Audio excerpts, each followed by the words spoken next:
Radical Jack here. How are we doing? Good Friday, day 44. So yeah, this is the last day of the first half, and wow, you'd hardly believe it.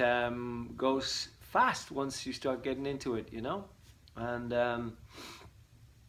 yeah, I'm feeling good today. It's full moon. Um, yeah, remembering all those full moon fires in Glastonbury. So I send you my heart here from Ireland.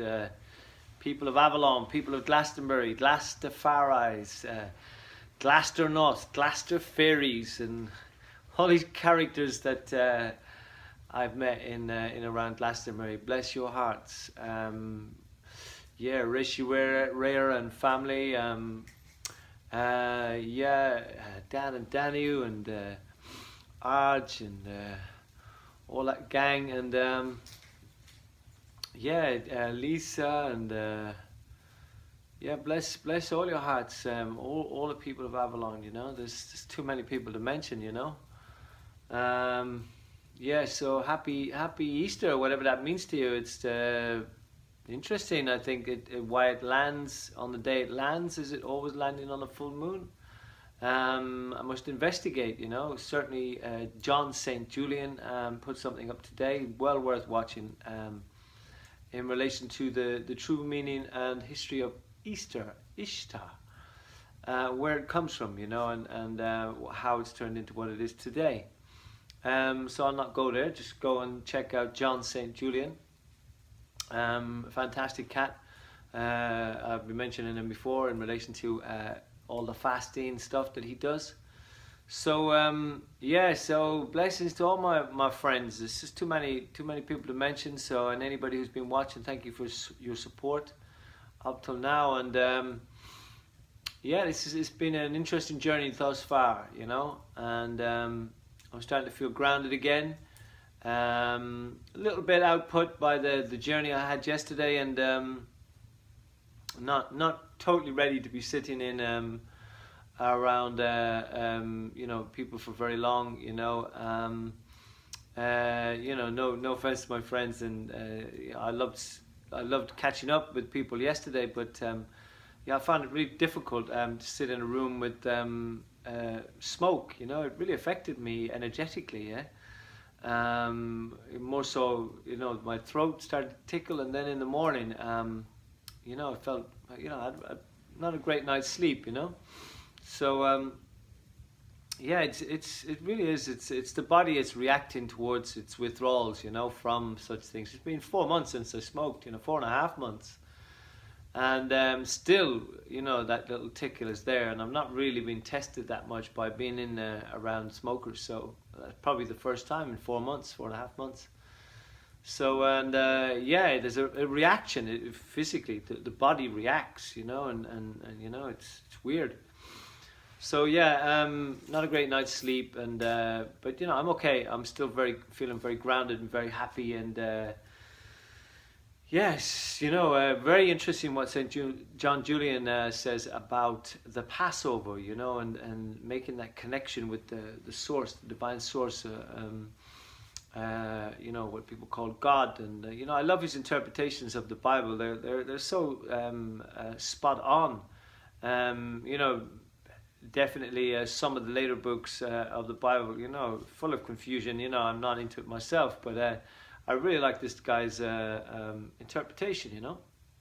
So, but you know, it's yeah, very interesting as well what he says about Easter, and just well worth looking, you know, to see can you make that connection in what his interpretation of the Passover is. So you know, we have you know, the obvious Easter Saturday, Sunday, and so on, and what that represents for Christians and so on. And but you know, ultimately, it's a holiday time, and it's nice that people are off, the children are off school, you know, and it's great time for celebration, and you know, and yeah, just yeah, bunny eggs and chocolate and all that stuff that we all like, you know. But anyway, yeah. So what's really going on? I'm finding that this cat that I picked up a few weeks ago. I've been having a kind of a little battle in relation to how much time and energy I want to give it, and it's an outdoor cat, and so we've been having some little snuggles, and I'm finding that there's through the eyes of this cat, and certainly my interactions with this cat, there has been moments where I've had low patience, low tolerance. Most definitely, it's teaching me how to be more gentle, and I've noticed that the last few days, I'm definitely feeling like I'm ready to be more gentle, and so therefore, what is gentle? When you look at it, it's like, because it starts with how gentle are you in relation to your children? How gentle are you in relation to your wife or your girlfriend or your sisters or your brothers, your friends? How gentle are you, in relation to how you deal with people, yourself? How gentle are you with yourself? Because if you're not gentle with other people, you're definitely not gentle with yourself. So, to look at that, and kind of go, okay, what is it that I can do to be more gentle, in the way that I deal with myself,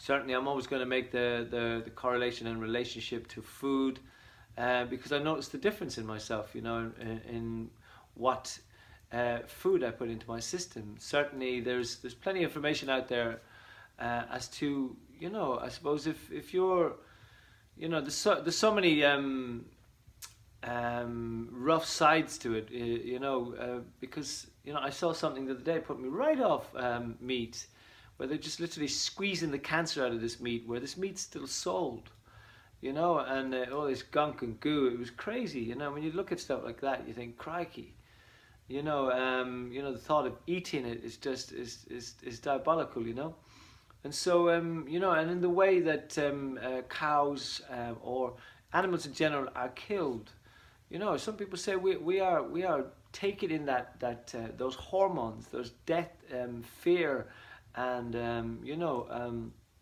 those kinds of hormones that are existing, whatever words we have for them, do we actually take these things on, and what else are we taking on in relation to the energy of the amount of people that handle that food, and all the various chemicals and radiation and stuff that comes with that, and the negativity while that food's being handled. I mean, when you break everything down, it's all energy, and it's not too, you don't have to be too hippie or cosmic, to have this conversation, because person, you can come home and be full of joy, and one look from your girlfriend, and your energy is gone, it's depleted, it's dropped, and vice versa, for the wife coming home to a man, who's who's having a beautiful day, and comes home, the husband's bang like that, whatever. So I'm not saying it's either one or the other. It's just relationships, and this kind of thing, and how energy works. A person coming into a party and just destroying the whole place. Just by their presence. So yeah, this is these things are really important to look at. So yeah, I've got to I've just remembered my food's on the thing, so I'm going to carry this with me. So yeah, so what are we saying, in relation to this, this kind of thing? It's oh my God. So yeah, energy and how it works. Most definitely, when you look into things, it's all about energy, and whatever you put in is what you get out, But I wonder about this in relation to consciousness, because we have such such an amount of people, working to package our food and drive it from place to place, and you know all the little details that come with that, and how much energy is then attached to it, So if we can change the molecular level of water, and this is science now. They know about this. I've spoken about this before. It's well worth looking into it. If you haven't got around to looking into that, please look into it. Dr. Emoto, and there's various other things on there that if you put Dr. Emoto in, you'll definitely get some stuff up on YouTube. But yeah, so just by praying on the water and putting good intentions into it, changes the molecular level of it. So our body is made up of water, so it's got to be the same thing, if we're going to sit in silence and try and connect with God, the God force, the Godhead, the cosmos, and light energy, whatever you want to call it, and it's pretty obvious, you can walk through a beautiful garden and not see it, because you're not paying attention. There's no awareness around, the fact that you're doing it. You're in your head. And so, John St. Julie talks about this today in relation to the carnal thoughts and stuff like that. It's a very good video. I don't want to reiterate what he says. Just please watch it, It was posted today. I can't remember the heading of it, but just look for the 30th of March, and you'll see it. But it's something to do with Easter anyway. So so this is it. This is what I'm thinking. I'm thinking to myself in relation to how can we change the energy within ourselves, and most certainly by giving it attention and taking in fresh air and like Bruce Lipton says, if you change your environment, then you could change the cells within yourself, and so if you're living in a toxic environment, it affects you. There's no doubt about that, So if it's a toxic relationship or it's a toxic job or a stressful kind of workplace, then you are going to be dealing with that energy constantly, So this is why these 4 things are worth looking into: diet, exercise, sleep, and meditation. Now, meditation could include saunas. As I said before, saunas are amazing for extending your life on this planet.